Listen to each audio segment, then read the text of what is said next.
Hi everyone, welcome back to the channel. If you are creating a document in LaTeX using Overleaf and need to insert images properly, this video will show you the updated 2026 method step by step.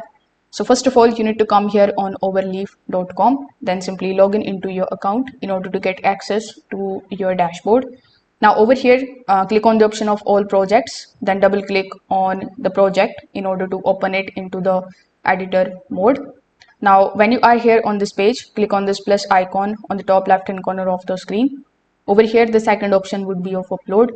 When you select it, simply click on the option of select files. Then your desktop screen will be opened in front of you. So you just have to select that particular image which you want to insert here. After selecting that particular image, it will right away come over here on this page.